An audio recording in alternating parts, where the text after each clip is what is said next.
Okay, so things have gone from bad to worse for our heroes, with Subaru being injured as well as Crusch to a degree, Anastasia and Kiritaka being attacked and in danger, Emilia put in a peculiar position with Regulus, and Capella being a fucking menace. Let's first get this portion out of the way. Otto helping Reinhardt and Felt in their issues with Heinkel, since Heinkel had Felt as a hostage, and Otto, using the mighty Zoda bug, he was able to assist in, well, first causing Felt to freak the fuck out, which distracted Heinkel just long enough for Reinhardt to do something, with also Felt knocking the shit out of him because the fucker deserved it, as well as Reinhardt wasn't gonna do anything since, it's his dad. Makes sense. So, as this happens, she sends Reinhardt out to help the others. All the while, two of her camp members, two familiar people, manage to enter the building just as she needs assistance with taking Heinkel's knocked out body to one of the safe places. Now, something I want to mention is that Otto is one lucky dude, because if it wasn't for the White Dragon's scales being there to bail him out, well, you would be assured that he was gonna die, considering that he was facing Lai Kaitos. Gotta say, Otto, happy to see you are safe.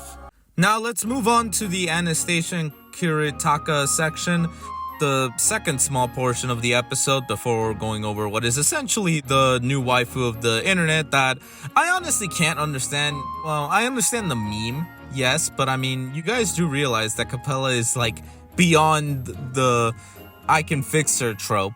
But anyway, meme aside, the two were discussing the bad news that something had happened to the Council of Ten, which makes them realistically think, well, it's Witch's cult's doing, before Sirius comes in and just attacks them. And just as it seems like the two are royally screwed, TV and Hetero come in clutch to save Anastasia and Kiritaka. And this is because they were able to fight thanks to Felix using a forbidden healing magic, and this allows to essentially give Anastasia and Kiritaka a chance to run away. And just as they're running away with Sirius now fighting these two, Kiritaka puts his faith in Anastasia to help save his city, as well as mentioning Liliana, before we cut into another section of the episode. It's honestly interesting seeing Sirius target them, though I think she was targeting Anastasia. I am not sure, I'm kind of curious. And now let's go over the main course of the episode. The Sin Archbishop of Lust herself, Capella. Now, what led Subaru and Crusch in dealing with this crazy ass bitch? Well, after confronting Roy, and obviously Subaru in rage and wanting to take him out, Julius reminded Subaru why they are there and immediately takes on Roy on his own, which allows Subaru and Crusch to go and take on Lust. Now, at first it does seem like they have the upper hand with Crusch pushing the dragon back, all the while the two did manage to save a girl, though the second that Subaru checks on the others, and with amazing lighting, he sees a shit ton of bugs. To which Capella also takes the chance to easily overpower Crusch and then turn her attention to Subaru. She was very taunting, saying how Subaru has some kind of attraction towards Crusch's physical body, doing some interesting things, and also, I guess, in this case, shipping the two. Though when seeing that it's not getting anywhere, as well as how he managed to land a hit on her, which obviously didn't do shit to someone who can regenerate, she proceeds to beat the shit out of him. And before any of the haters for Subaru come in and bitch at Subaru for not being able to do much, the fuck would you do? This bitch can transform herself and others into whatever the hell she wants. So if she decides, hey, I'll turn into a dragon and beat the shit out of you, the fuck are you gonna do? Anyway, Subaru not dying here and still having the energy to move and get up is the most impressive thing. Aside from all the stuff he's done, that's impressive. But now what's interesting is Subaru telling her to just kill him, and she refuses since, according to her, it's a barbaric thing and not her style. That's interesting, but what really caught my attention was how she transformed into what looks like Emilia. Now, she doesn't know necessarily that Subaru loves Emilia. She just is able to use an ability that reminds me from the Witch of Lust, how they can transform into whoever the person loves. And in this case, it's Emilia. And was saying some stuff to Subaru. And it definitely is chilling. And how she was also dismissing all of what she was saying, that is essentially why Subaru fell in love with her, has lip service, well, essentially mocking Emilia with, well, an evil Emilia look-alike. It's just showing who is the most evil Sin Archbishop.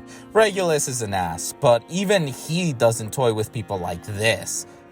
He just goes on annoying ass rants about, well, whatever rights that were violated about him.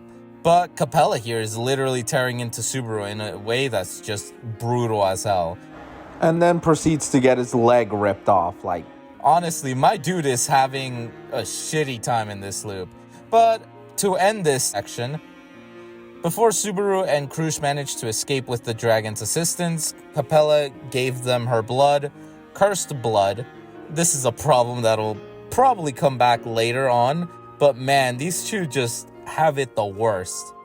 Also, look at this sadistic bitch, enjoying seeing others in pain.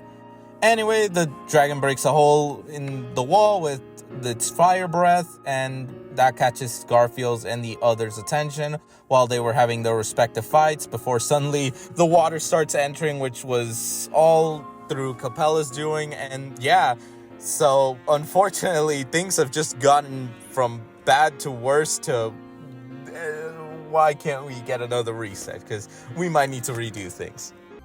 Now for the last section, this one is with Emilia. We last left off with the creep asking her if she was a virgin, to which she doesn't know what that is.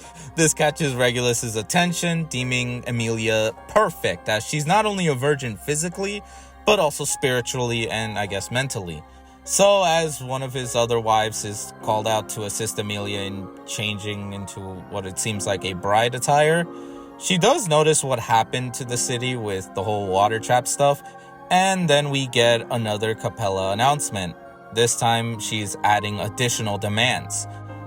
The first one being the Tome of Wisdom, and then the second one being the artificial spirit that now she wants.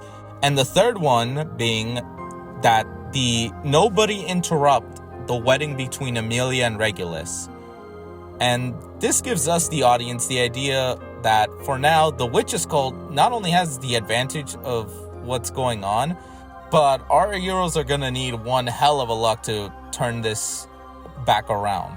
While also the current fights being Sirius versus Hetero, Ivy, and Kiritaka's mercenaries, as well as Kiritaka to a degree, and the battle between Roy Alphard and Julius. Man, the situation just keeps going all over the damn shitter. And honestly, I can just say, I guarantee y'all that we will see our heroes rise. We will see Natsuki Subaru and his friends turn the tables on the Sin Archbishops. Also, what's interesting is that all but Priscilla are having a hard time right now. And by that I mean, Emilia is captured by Regulus, Capella screwed over Crusch, Anastasia is attacked by Sirius. Felt was captured to a degree, but she kind of got out of that. But let's be real, she's going to get attacked real soon too. So there might be some connections there. But overall, for this episode, it's a damn 11 out of 10. And yes, a lot of the 11 out of 10 comes from this crazy ass bitch. Man, she really made this episode like pop off real good. And not only that, but to the extent of the season, the stakes are really high thanks to her. And this is higher than compared to Roswell in season 2, Elsa whenever she appears, and Betelgeuse in season 1.